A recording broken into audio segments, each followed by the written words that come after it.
What I am to me, the same for the rose for itself.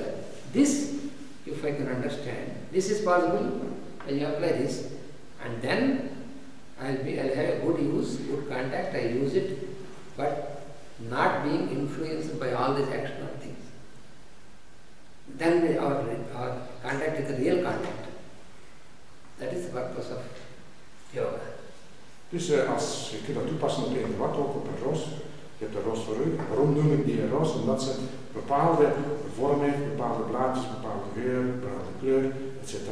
Als ik echter, maar wat is de essentie? Is de roos enkel die uiterlijke kenmerken, maar is de roos zelf dan? Ja, dat zal, als je naar een bioloog gaat, zal zeggen, ja, dat is de vorm en de stam en weet ik veel, zal alle onderdelen geven. Dan ga je naar een biochemicus die dan zal zeggen, ja, het is samengesteld uit cellen en in deze cellen zitten dan de kernen. Ga dan verder naar een moleculair chemicus die zullen zeggen, ja, dat zijn de moleculen en ja, moleculen zijn samengesteld uit atomen. Atomen uit wat zijn die zaken? Je gaat altijd zomaar verder en uiteindelijk blijft er niets meer over, blijft er enkel roos over. Dan stel je vast dat de essentie van die roos hetzelfde is als die in jezelf aanwezig is. En er is er geen afhankelijkheid meer van, dan kun je ik denk die onafhankelijkheid, heb je dus die onafhankelijkheid is er omdat je dan niet meer te vereenzelvigen met de kwaliteit van die roos gaat hebben.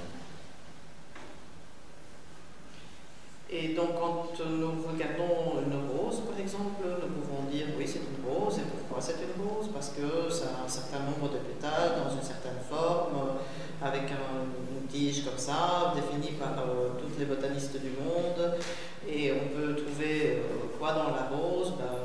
Oui, les pétales, et dans les pétales qu'est-ce qu'il y a? Oui, il y a des éléments chimiques, etc. Et on peut continuer à poser des questions ad vitam aeternam. Mais en fait, la rose, pour elle-même, elle n'est pas rose. C'est un nom que nous, on a donné à cette plante pour classification, pour déterminer plus facilement le type de plante que c'est. Mais la rose, pour la rose, n'est pas rose. Et quand on analyse jusqu'au bout, en fait, il ne reste plus de réponse. Et donc, on peut considérer que le Purusha qui habite la rose est le même que celui qui nous habite nous. The same thing you have to apply to the relationships between persons also. En hetzelfde, dus je hebt een relatie opgebouwd met die roos, maar op een ganz ander niveau, op het echte niveau. En dat is ook zo, de relatie die we hebben met andere mensen uit onze omgeving. Daar kan het even goed op toegepast worden. Et il faut non seulement appliquer ceci dans le monde botanique, mais il faut aussi essayer de l'appliquer à la relation qu'on entretient avec toutes les personnes autour de nous. For example, if I say that, if I show the picture of my wife and say she is my wife, so what I call my wife? I say I remember, oh she is of this structure and she is very nice, she is beautiful. And what you call nice, what you call beautiful, what she is, all these things is nothing to do, because if I say she is my wife because she is very beautiful, so afterwards something happens and she is not appearing like that. Oh, now what will you say? Now she is not beautiful. So it is all absurd, because we are stuck up with the gunas and the gunas that we are not gone into. Because what I call my wife, is it wife or is it a human being? And if it is human being, the same what I am, what? Because when you go inner from the qualities, then you arrive at the same light. And then it is true relationship. Otherwise, if your relationship is based on the qualities, because she is beautiful, I have selected her as my wife. Tomorrow she is not beautiful, then leave her. That is why all our relations, because we are all dwelling on the gunas, never trying to get at the Purusha journey. That is why he says, you have to apply detachment from this and get focused there, then you have no such problems. Dus hetzelfde kan toegepast worden. Bijvoorbeeld, ik ben gehuwd, ik heb een echtgenote. En ik nu die menselijke persoon, die geef ik een naam echtgenote. Waarom is die echtgenote van jou? Ja, omdat ik ze mooi vind, aangenaam vind, goed karakter vind. Maar uiteindelijk gebeurt er iets aan het ongeval en ze ziet er ganz anders uit. Dat is dan plots uw echtgenote niet meer. Omdat de kwaliteiten verschillen zijn. Dan zeg ik, ja, die moet ik niet meer hebben. Dus dat is een totale vereenzelviging met de eigen echtgenote, heb je vereenzelviging met eigenschappen. Terwijl je, als je dieper gaat, net zoals met de roos gebeurd is, zo je tot het besluit komen dat ze de inwoner is van en degene is waar die deze kwaliteiten kan uitbrengen. En wat net hetzelfde is als bij jou. Pas op die moment kan er een echte ware relatie opgebouwd worden tussen beiden. Een relatie die niet gebaseerd is op kwaliteiten, maar op wie zij zelf of hij zelf als persoon is. Of als inwoner is. En dat is de manier om het onafhankelijk te maken.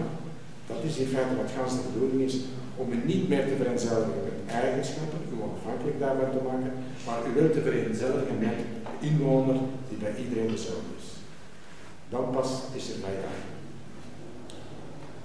Et nous pouvons appliquer cette science, bien sûr, aussi sur des relations humaines. Par exemple, si je vous montre une photo de mon mari ou pour un homme de sa femme, est-ce qu'on a marié cette personne pour ses qualités? Dans ce cas-là, il y a un petit problème parce qu'aujourd'hui on l'apprécie parce qu'il ou elle est beau ou belle et a beaucoup de qualités. Et le lendemain, s'il y a un petit accident et il n'est plus beau ou belle, est-ce qu'on va dire que ce n'est plus notre mari ou notre femme?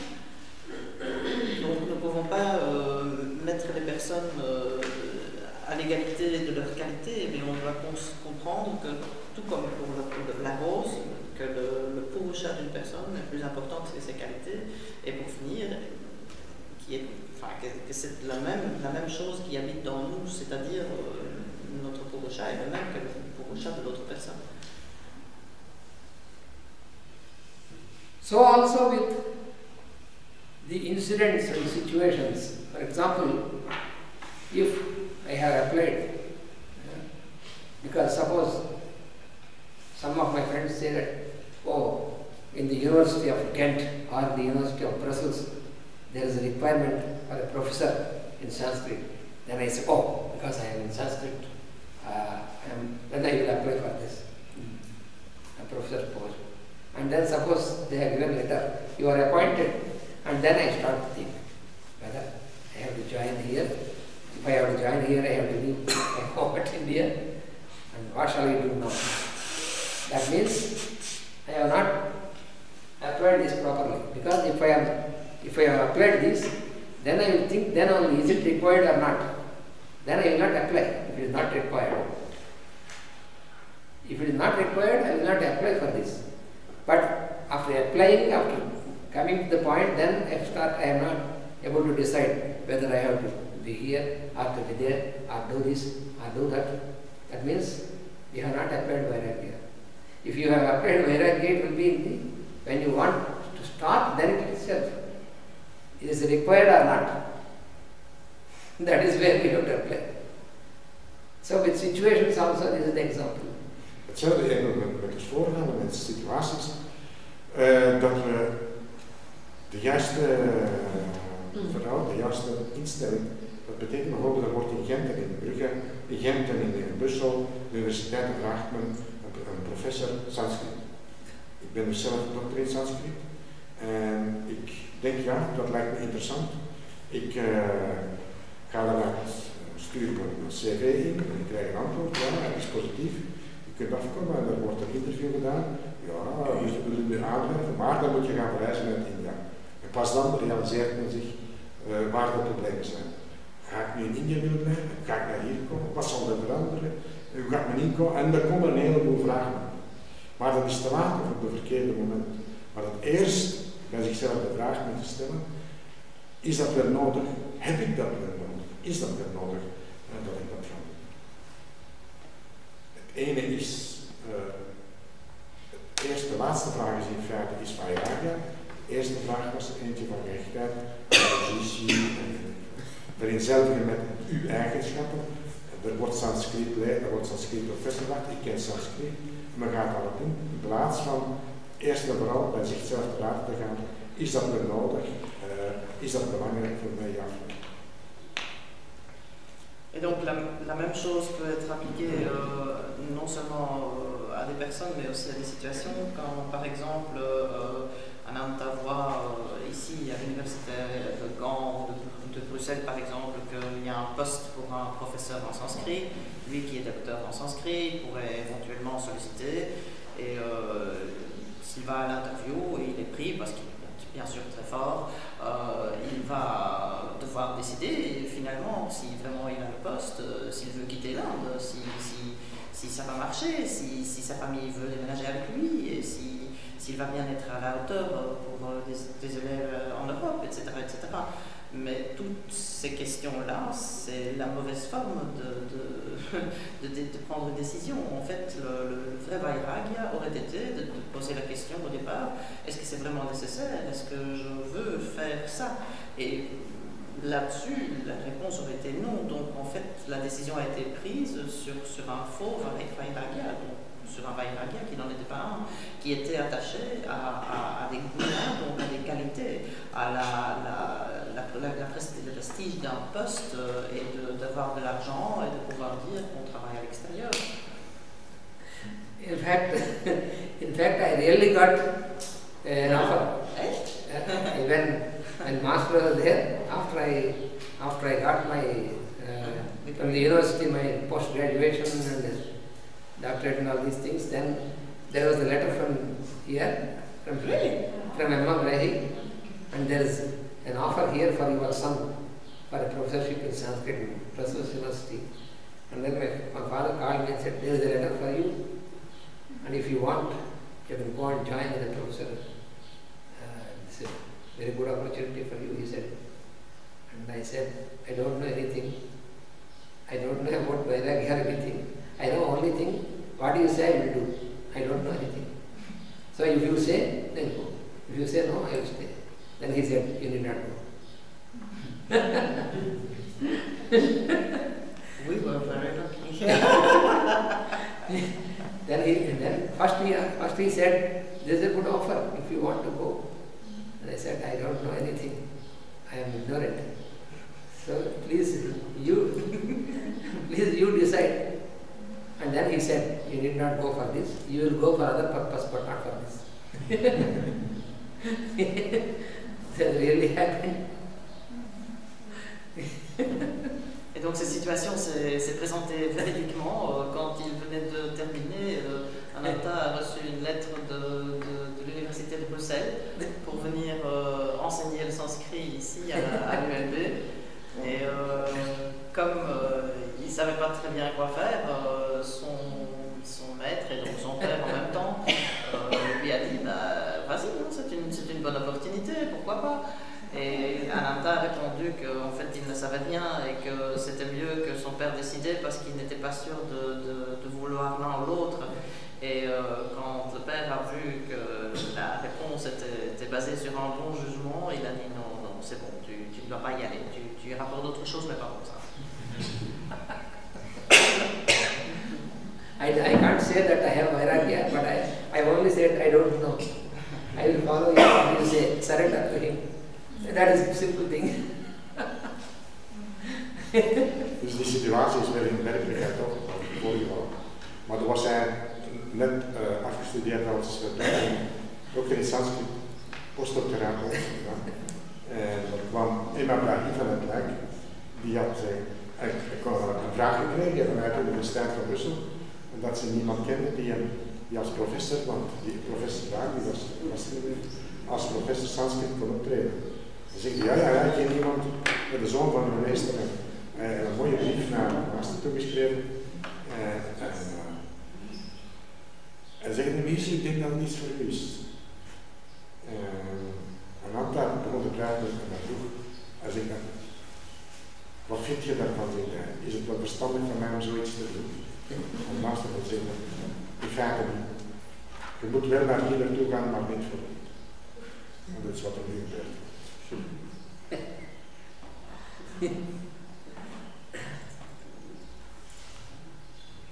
So, This is very important. We have to apply to everything. Suppose we went into a shop. So before going into the shop, into the market, we should know what we have to purchase. But after going into the shop, we see so many things. This is so this and this, and after bringing these things, we don't use them. I know. I know. When I go shopping with my wife, it's almost like that. Oh, come on. Don't say it's the women. Men or women, it makes difference, but it is like that. Because and we do use what we buy. It should be purposive. What you need, what you not what you want, what you desire, what you need, what is needed. So you must know what is needed. And if you are purposive like that, then you are. Otherwise, after going there, he shows something. Oh, very good, very good. So it is. We are with the guna. If we are with the guna, then it is the problem. So there we have to apply this. So that is what he says. You have to apply this to everything in your life. Then only it is possible. Dus je moet dat toepassen in elk onderdeel van je leven. Bijvoorbeeld, een zeer aardig voorbeeld, je hebt iets nodig, iets zeer specifiek en je weet wat je nodig hebt. Je zoekt uit waar je het kunt krijgen, je gaat naar het magazijn, je koopt het daar en je gaat weg. Je betaalt het en je bent weg. Maar wat meestal gebeurt is, men gaat daar naartoe en plots verandert men van gedachten. Men begint rond te lopen en zelfs dat is een probleem en komt dan met 10 maal meer toe. Waarvan men uiteindelijk maar 1 of 2 gaat gebruiken. Donc c'est la même chose que quand on va dans un magasin, et Alain parle ça, je m'en dis que c'est pas que les femmes. Donc nous avons besoin de quelque chose, et puis une fois arrivé dans le magasin, nous commençons à retourner le magasin de haut en bas, et puis on trouve et on découvre plein de choses qu'on pourrait bien utiliser, et en sortant, on a acheté 10 fois plus que ce qu'on avait besoin, et puis quand on rentre à la maison, le pire est devant nous, parce que nous utilisons peut-être 1 ou 2 choses de toutes ces choses qu'on a achetées. Donc ça, c'est pas le bon discernement. Et Linda est d'accord avec moi, il n'y a pas que les femmes qui font ça. So Linda agrees with me, it's not only women.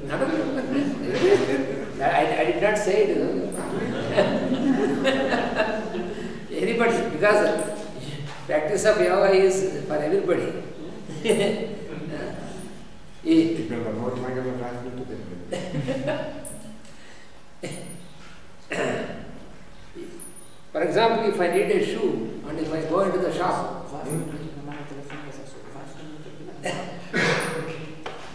if I need to purchase a shoe, if it is needed, so I should go there and select it, purchase.